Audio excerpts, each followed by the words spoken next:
berdasarkan ini populasi variansinya nanti dihitung juga, dia akan ketemu bahwa tes ini menjadi berbeda. Oke, kita coba, kita akan coba nanti dulu. Kita lanjut. Nah, bagaimana kalau kita related population per different test? Jadi misalnya sebagai contoh, kembali lagi tadi saya ulang lagi, antara misalnya HRD melakukan pelatihan, sebelum pelatihan diukurlah efisiensi dari pekerjaan dari pegawainya atau kecepatan penyelesaian pekerjaan dari pegawai. Misalnya dia di bebannya misalnya dalam surat menyurat misalnya ya, setiap hari berapa surat yang bisa dia tanganin, atau di bank misalnya berapa banyak transaksi yang bisa dia tanganin misalnya. Jadi diukur lah sebelum dilatih, kemudian setelah diadakan pelatihan. Nah, itu dinyatakan sebagai related population. Dan jumlahnya harus sama per different test ya. Jadi jumlah yang di sampelnya harus sama. Jadi tes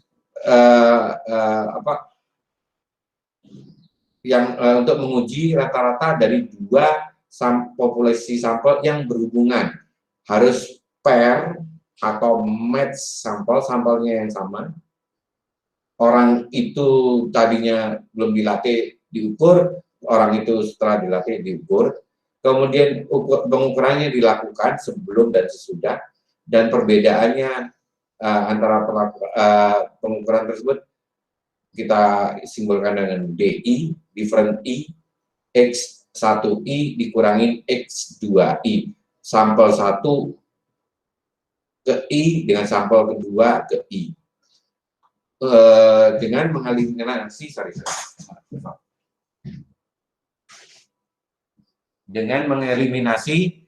antara varian dari keduanya, dengan asumsi bahwa perbedaannya terdistribusi normal, atau jika tidak normal kita gunakan sampel yang cukup besar.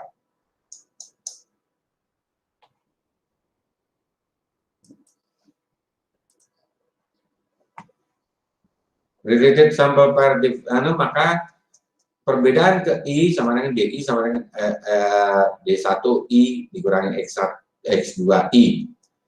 Kemudian poin estimasinya, D rata-ratanya adalah jumlah dari perbedaan antara X1 X2 tadi dibagi N. Standar deviasinya sama dengan akar dari perbedaan dikurangi rata-rata kuadrat dibagi N-1. Nah, N adalah jumlah pasangan, bukan jumlah seluruh data, ya. Jumlah pasangan dalam sampel yang berpasangan tersebut.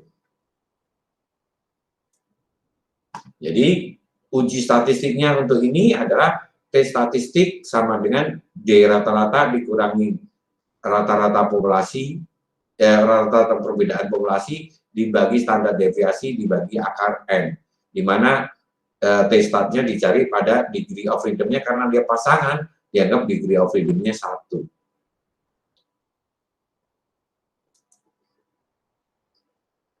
Uji dari perbedaan dari kedua ini uji perbedaan berpasangan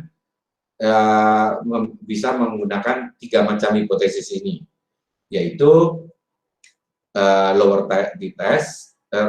tail test dengan mengatakan bahwa perbedaannya lebih besar dari 0, atau upper tail test perbedaannya lebih kecil dari 0, atau two tail test perbedaannya sama dengan 0. Ya. Jadi di sini reject H0 jika T statnya lebih kecil dari minus T alpha. T alpha-nya ini. T kritis, T kritis, T kritis. Terus kemudian ini H0-nya tolak jika T statnya lebih besar T alpha. Atau tolak jika T statnya lebih kecil dari T alpha, dan seterusnya. Ya. Kita lanjut. Degree of freedom-nya tetap 1. Maka ujinya seperti ini tadi, confidence intervalnya adalah D plus minus T alpha ST akar N. Dimana standar deviasinya adalah ini tadi, sudah diketahui di atas. Maka contoh di sini adalah contoh untuk perbedaan berpasangan. Dengan asumsi Anda menugaskan kepada customer service untuk mengikuti pelatihan. Apakah training itu menyebabkan mereka bisa mengurangi komplain terhadap mereka atau keluhan terhadap mereka? Maka Anda ambil data sebagai berikut. Contohnya orangnya namanya CB, TF, MA, RK, MO. Sebelum dilatih, komplainnya 6, 20, 3, 0, 4. Setelah dilatih 4, 6, 2, 0, 0. Perbedaannya min 2, min 14, min 1, 0, min 4, min 21. Jadi, kemudian kita cari di rata-ratanya, jumlah ini 21 dibagi 1, 2, 3, 4, 5 menjadi minus 4,2.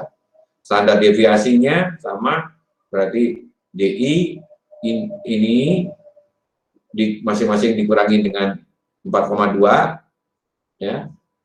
Kemudian dikuadratkan dibagi N-1 ketemulah 5,67. Nah, kemudian hasilnya adalah solusinya adalah apakah training yang dilakukan telah membuat perbedaan terhadap jumlah komplain dengan tingkat kepercayaan 0,01, biasa kita menggunakan 0,05, hari ini kita menggunakan saat ini kita menggunakan 0,01. Maka H0 populasi D different dari populasi, perbedaan populasi adalah 0. Dan perbedaan populasinya untuk H1-nya perbedaan populasinya tidak sama dengan 0.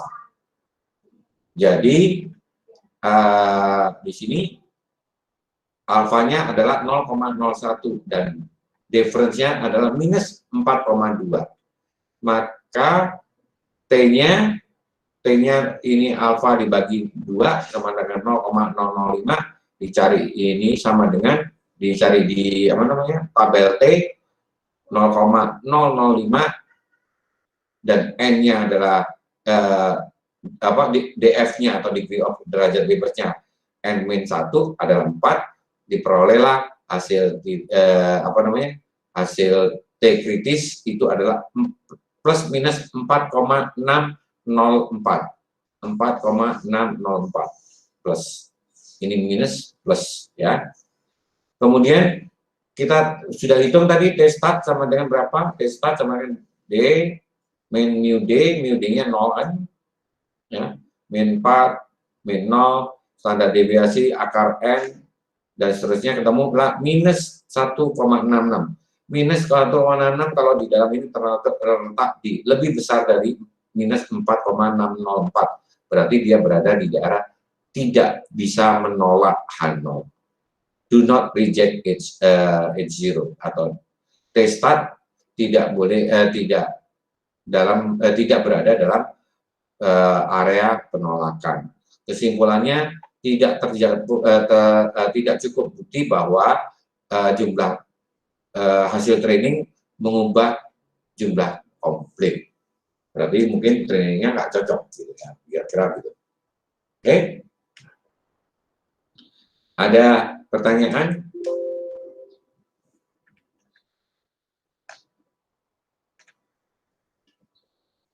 Nggak ada? Gampang ya? Pak. Ya. Jadi kirain nggak masuk. Masuk, Pak. Apa dah? Mau nanya, jadi yang diterima tuh yang di antara Bapak boleh lihat grafiknya nggak? Sebetulnya saya ada menyebabkan kamu bingung itu karena saya melihat dan itu ya. Prinsipnya adalah kita menolak atau tidak menolak H0. Bisa menolak atau tidak bisa menolak H0. Gitu. Hipotesis itu menyatakan bahwa ada perbedaan, tidak ada perbedaan, ya kan? Dari hipotesis ini H0, ya, sama dengan bahwa diferensinya tidak ada perbedaan antara sebelum dan sesudah training, ya kan? Halo? Iya, Ya. Pak. Nah, di sini H0-nya tidak ada perbedaan antara sesudah atau sebelum training. Kalau di hipotesis penelitiannya yang disebutkan, ada perbedaan antara sebelum dan sesudah training. Tapi di dalam statistik, hipotesis statistik, tidak ada perbedaan. Ya, jadi di sini difference-nya sama dengan 0. Nah, apakah kita bisa menolak H0? Itu prinsipnya. Ya. Jadi prinsipnya, apakah kita bisa menolak H0? Jadi di sini kalau kita kembali ke ini, apakah kita bisa menolak ini? Kalau dia berada di sini, kita tolak. Kalau dia berada di sini, kita tidak bisa menolak. Jadi maafkan saya menggunakan kata terima. Tidak bisa menolak. Sorry. Bahasa statistiknya harusnya begitu. Kita tidak bisa menolak H0 kalau dia berada di area ini. Kalau dia berada di area ini atau lebih besar dari 4,604 dan lebih kecil dari minus 4,604, maka tolak H0. Ya. Tolak H0 berarti kita gunakan kesimpulannya, langsung ke kesimpulan. Berarti kesimpulannya, kalau misalnya ini nanti ketemunya misalnya di sini ya, 5 misalnya ketemunya, T statistiknya. T statistik sama dengan 5. Maka kita simpulkan bahwa, oh dia tolak H0. Berarti tidak bisa, kesimpulannya ada perbedaan antara sebelum dan sesudah training. Kalau di sini, do not reject, jangan tolak H0, karena ini berada di daerah do not reject, gitu ya. Tidak bisa menolak, sehingga tidak terdapat bukti yang cukup bahwa terjadi perubahan dalam jumlah komplain akibat training tersebut, kan gitu. Ngerti? Ada? Iya, Pak, ngerti. Yang lainnya? Yang lainnya nggak tahu, udah kemana ya, lari. Lo tinggal 5 lagi, mana satu lagi? Hilang lagi. Iftitah, Karisma, mana Karisma? Wah, Karisma kabur.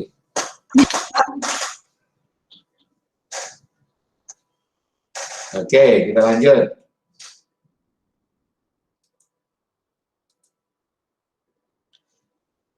Nah, uji dengan Excel-nya sama dengan ini. Jadi, hipotesisnya perbedaan, jadi perbedaan berpasangan, jadi uji T perbedaan berpasangan. Ya. Hipotesisnya perbedaannya 0. Nah, kalau misalnya kamu berubah, nggak mau saya pakai 0, Pak. Perbedaan apakah lebih dari 3? Maka difference-nya 3, gitu. Nantinya. Ya. Tingkat signifikansinya 0,01, ukuran sampelnya 5, karena ini diasumsikan normal. Kalau nggak normal, buatlah data sebanyak mungkin, setidak-tidaknya 30. Ya. Kemudian perbedaan rata-ratanya adalah minus 4,2, degree of freedom-nya 4, standar deviasinya 5,6, ya. Kemudian standar error-nya dihitung, ketemu statistiknya sekian, lower ini dari rumus T inverse ini tadi, kemudian p-value-nya ketemu 0,17, jauh lebih besar daripada 0,01, sehingga dinyatakan tidak menolak H0. Jadi kalau p-value-nya lebih besar dari 0,01 atau 0,05 misalnya di sini, ya kita ganti 0,05 pun dia tetap tidak bisa menolak H0.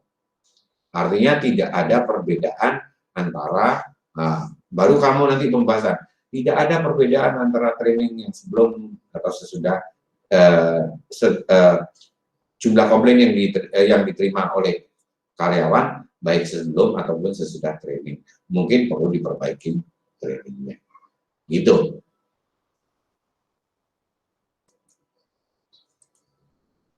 Per different dengan confidence interval tadi, ketemulah ini tadi ya. Jadi confidence intervalnya sekian, D-nya min 42, standar deviasinya 5,65, maka untuk 99% confidence interval, maka mu-nya adalah minus 15,87,47. Jadi probability bahwa interval berada pada nilai 99%. Ya.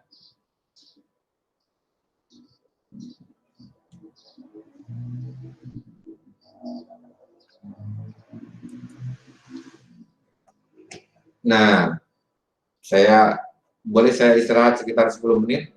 Ini kayaknya serak sekali saya sudah.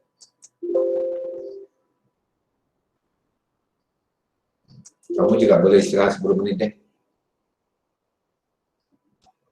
Iya, Pak. Iya, Pak. Tapi jangan ngambur ya, Nak. 10.38. Sekarang jadi 10.38, berarti saya nanti kembali lagi di 10.50 ya. Iya. Baik, Pak.